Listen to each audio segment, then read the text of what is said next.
अस्सलाम वालेकुम नाज़रीन, चैनल 51 के साथ मैं हूं तनवीर हसन। ईद खैर खूबी से गुज़र गई है और ईद के बाद जो सियासी गर्मा गर्मी है उसमें इजाफ़ा होने जा रहा है। इमरान ख़ान जो हैं वो मुसलसल अपनी ताकत का मुज़ाहरा कर रहे हैं और उनकी जानिब से ये कहा जा रहा है कि वो 20 लाख अफराद जो है वो इस्लामाबाद लेकर आएंगे और वो तब उठेंगे जब इंतखाबात की तारीख़ का ऐलान कर दिया जाएगा। इसी के साथ साथ अगर साबिक वज़ीर दाखिला शेख रशीद की बात की जाए तो उनके ख़िलाफ़ ही मुकदमात दर्ज किए जा रहे हैं और उन्होंने ज़मानत कबल अज़ गिरफ़्तारी जो है वो करा ली है 18 मई तक। इसके अलावा उनका ये भी कहना है कि उन्होंने एक प्रेस कॉन्फ्रेंस में कहा है कि वो जेल जाने से नहीं डरते। इमरान ख़ान के साथ वो पहले की तरह जैसे खड़े थे वैसे ही खड़े रहेंगे और उन्होंने ये भी कहा कि उनके भतीजे को जो गिरफ़्तार किया गया है वो किसी को ये नहीं कहेंगे, किसी से सिफारिश नहीं करेंगे कि उसे रिहा किया जाए, बल्कि बेहतर है कि उसकी सियासी तरबियत होनी चाहिए। तो इसके अलावा भी जो पीटीआई की क़यादत है उनके ख़िलाफ़ मुकदमात दर्ज करने का सिलसिला जारी है और इस बात की कोशिश की जा रही है, जैसा कि मैंने पिछले अपने व्लॉग्स में भी आपको ये कहा था कि इमरान ख़ान जो है एक गले की हड्डी बन चुका है। मौजूदा जो हुकूमत है, ये जो पीडीएम की हुकूमत इस वक्त काम कर रही है उसके लिए, और वो ये बड़ी कोशिश कर रहे हैं कि इमरान ख़ान को किस तरीके से कॉर्नर किया जाए, किस तरीके से दीवार से लगाया जाए और उनकी बढ़ती हुई सियासी मकबूलियत जो है वो उनके लिए किसी ख़तरे से कम नहीं है। यही वजह है कि एक दफ़ा तोशाखाना का केस बनाने की कोशिश की गई और जो सोशल मीडिया टीम है, मुखालिफ जो जमातें हैं जिसमें PMLN है, उसकी जानिब से ये कोशिश की गई कि इमरान ख़ान के फेम को किसी तरीके से कम किया जाए और तोशाखाना केस को ज़्यादा से ज़्यादा उछाला जाए। फिर उनके हाथ एक और बात लग गई कि मस्जिद नबी में जो वाक़या हुआ उसकी तमाम हलकों ने मज़म्मत की और इवन के पीटीआई के जो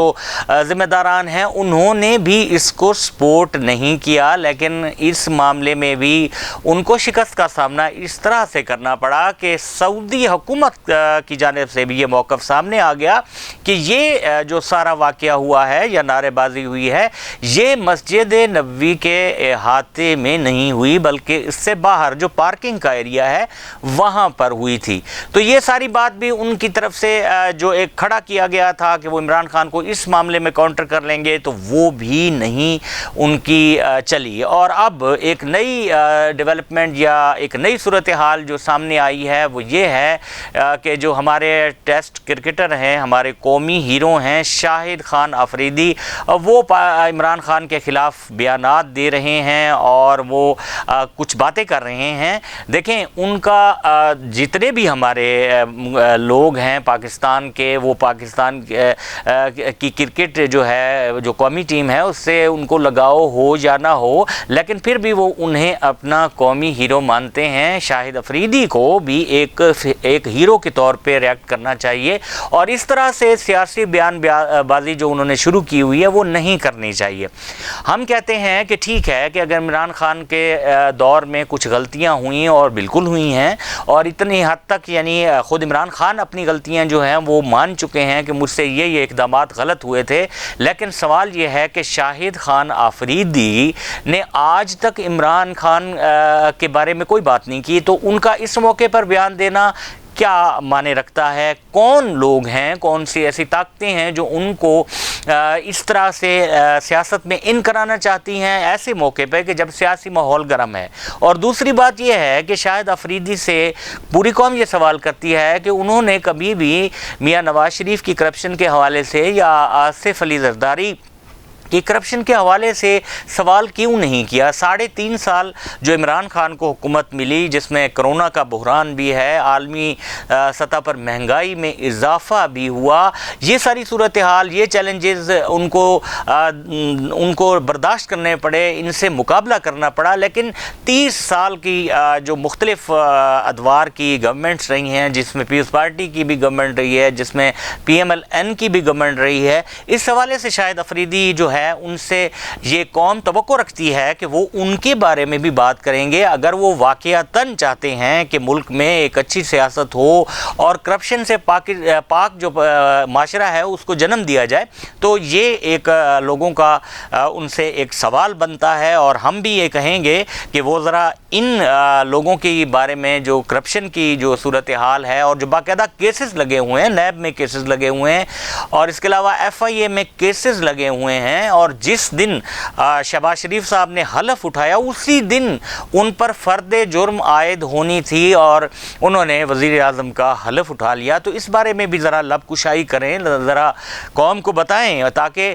قوم ایک ہیرو کے طور پہ شاہد افریدی کی جس طرح سے عزت کرتی ہے اور پیار کرتی ہے تو وہ یہ بھی سمجھے کہ ہمارا ہیرو ایک بیلنس بات کر رہا ہے, ایک غیر جانبدار کے طور پہ بات کر رہا ہے. اور اب آ جاتے ہیں اس بات پر کہ مئی کا مہینہ شروع ہو گیا ہے اور یہاں سیاسی گرما گرمی جو ہے وہ بڑھے گی, اور ظاہر ہے کہ عمران خان جو اب تک کی صورتحال ہے جس طریقے سے وہ چیزوں کو کیری کر کے چل رہے ہیں وہ ابھی تک ٹھیک جا رہے ہیں, ان کی لائن آف ایکشن بھی ٹھیک ہے اور وہ یہ کوشش کر رہے ہیں کہ وہ اپنا ٹیمپو برقرار رکھیں. اور انہوں نے کہا بھی تھا کہ عید کے بعد اس میں مزید تیزی لائی جائے گی اور مئی کے آخر میں ان کا یہ کہنا ہے کہ وہ عوام کو اسلام آباد کی کال دینے جا رہے ہیں. تو یہ جو سیاسی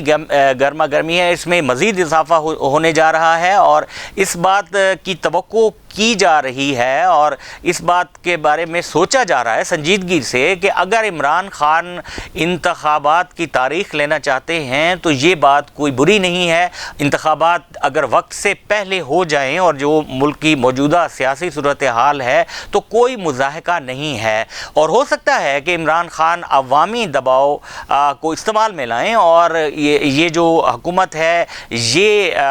خود ہی انتخابات کا اعلان کر دے, کیونکہ ان پر بھی ایک اخلاقی طور پر دباؤ بڑھتا جا رہا ہے کہ اگر ایک بڑی سیاسی جماعت یہ کہہ رہی ہے کہ اسے انتخابات چاہیے تو آپ کل تک خود کہتے رہے ہیں اپوزیشن کی بینچوں پر بیٹھ کر کے انتخابات کرائے جائیں اور فوری طور پر انتخابات کرائے جائیں. عمران خان عوام کی حمایت کھو چکے ہیں اور اب عمران خان کہہ رہے ہیں کہ انتخابات کرائے جائیں. تو اس مطالبے پر غور کیا جانا چاہیے اور سوچا جا رہا ہے. یہ میں آپ کو بتا رہا ہوں اب آج کے ویلاگ میں کہ یہ ایک ایسا مسئلہ ہے کہ جس پر سوچا جا رہا ہے کہ یہ موجودہ حکومت جو ہے اس کو یہ کہا جائے گا کہ آپ انتخابات کی تاریخ کا اعلان کر دیں, کیونکہ اسی میں ہی بہتری ہے, سسٹم کی بہتری اسی میں ہے اور جمہوریت کی بہتری بھی اسی میں ہے. تو اسی کے ساتھ ہی مجھے آج کے ویلاگ سے اجازت دیجیے. نئے ویلاگ تک اور آخر میں آپ سے یہ گزارش کرتا ہوں کہ ہماری ویڈیو کو لائک اور شیئر زیادہ سے زیادہ کیا کریں تاکہ اس طرح کی ویڈیوز آپ کو مستقبل میں بھی ملتی رہیں, اور ہمارے چینل کو سبسکرائب کرنا لازمی طور پر یاد رکھیں, کیونکہ اس طریقے سے آپ کو ہماری جو نئی ویڈیو آئے گی اس